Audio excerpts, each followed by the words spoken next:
Meet Daniel. Daniel is 34 years old. He works in project management at a mid-sized logistics company in Charlotte, North Carolina. 3 years ago, he was making $58,000 a year. He felt broke then, but he had a reason. The salary was just too low.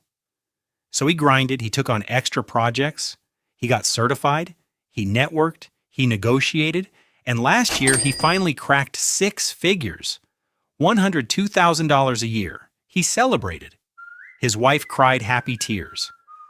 They went out to a nice dinner. He felt like he had finally arrived. That was 14 months ago. Today, Daniel sits at his kitchen table on a Sunday night, staring at his bank account, and he cannot explain what he is looking at. He makes over $100,000 a year. He has no gambling problem, no secret debt, no catastrophic medical bills. He and his wife are responsible people. They do not blow money on crazy things. And yet there is $340 in his checking account 11 days before payday. He has a 401k he barely touches, and a credit card with a $2,200 balance that keeps not quite getting paid off. He keeps thinking the same thought on a loop. I make more money than I ever have, so why do I feel broker than ever? This video is going to explain exactly what is happening to you and why it is not your fault. My name is Bobby, and I spend way too much time thinking about why higher salaries so rarely produce higher financial security. If you are someone who has climbed the income ladder and somehow found yourself no closer to the top, make sure to hit that subscribe button and give this video a thumbs up if it helps. Here is the thing that nobody tells you when you get a raise.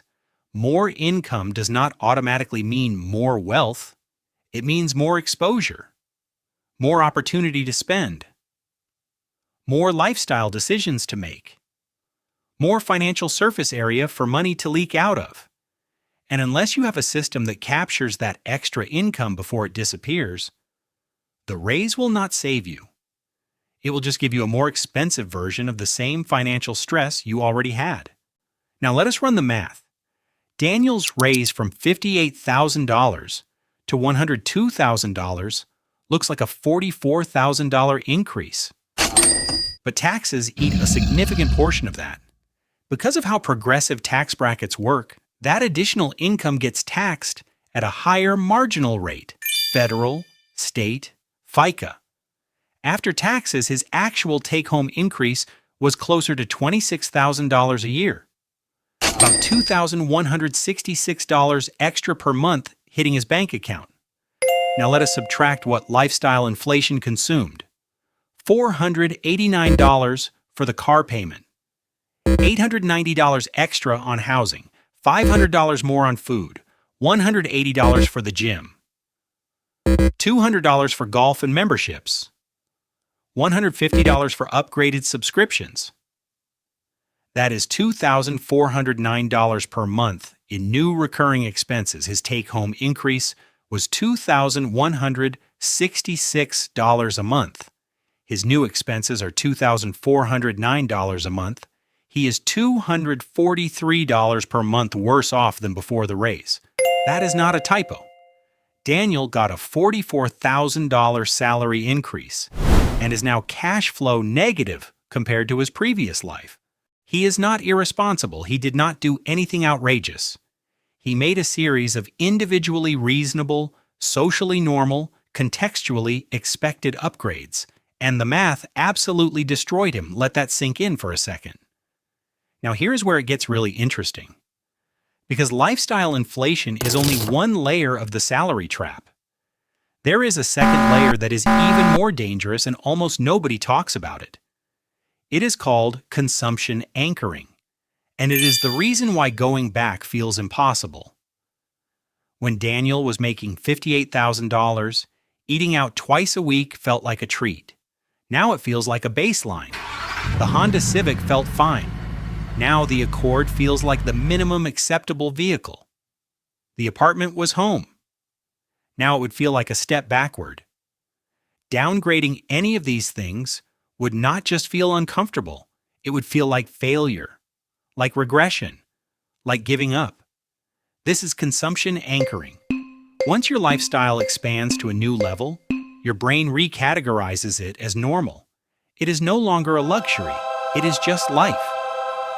And anything below it registers as deprivation, not frugality. This is why people who earn $200,000 a year can genuinely feel broke, because their anchor points have shifted so dramatically that their expenses have expanded to match or exceed. The income that looks enormous from the outside is being consumed entirely by a lifestyle that has quietly redefined itself as necessary. There is actual neuroscience behind this. The hedonic treadmill is a well-documented psychological phenomenon where humans rapidly adapt to improvements in their circumstances. A raise produces a spike of happiness. A new car produces a spike of satisfaction. A bigger house feels luxurious for about 3 months, and then they all become the new normal. The emotional benefit fades. The financial cost does not. You run faster to stay in the same place emotionally while your bank account falls further behind. But there is a third layer to the salary trap that makes everything worse, and this one is structural, built into the system itself. Higher income does not just attract higher spending, it attracts higher fixed costs that are almost impossible to reverse. Think about what happened when Daniel bought that house. He did not just increase his monthly housing payment, he locked himself into a 30-year obligation. He cannot renegotiate it, he cannot pause it. He cannot downsize quickly without transaction costs that will run 8 to 10% of the home's value. His $890 monthly increase is not a variable expense he can trim. It is a structural commitment that now requires his income to stay at this level indefinitely. The car payment is the same. A 60-month loan does not care that his company just announced layoffs. His gym membership auto-renews. His mortgage does not pause for a career transition. This is what separates the salary trap from ordinary overspending. Ordinary overspending can be corrected by cutting back. The salary trap creates fixed costs that are extremely difficult to unwind without significant financial pain. You cannot easily go back. And because you cannot go back, the income that was supposed to create freedom has actually created dependency. You do not earn more and feel secure. You earn more, spend more, lock in more, and now require more. The treadmill speeds up. You run faster. You still do not move forward. A 2023 survey by Salary Finance found that nearly 36% of workers earning over $100,000 per year reported living paycheck to paycheck. Let me say that again. More than 1 in 3 people making 6 figures. Paycheck to paycheck. Not because of emergencies, not because of catastrophe. Because their expenses quietly expanded to consume every dollar they brought home. And here is the part that really gets me. The salary trap is not just a personal finance failure, it is engineered. The entire consumer economy is designed to capture your raises before you can save them. Every time your income goes up, there is an entire industry waiting to absorb it. Car manufacturers offer slightly nicer cars, just barely within reach. Real estate agents show you homes at the top of your new qualification range.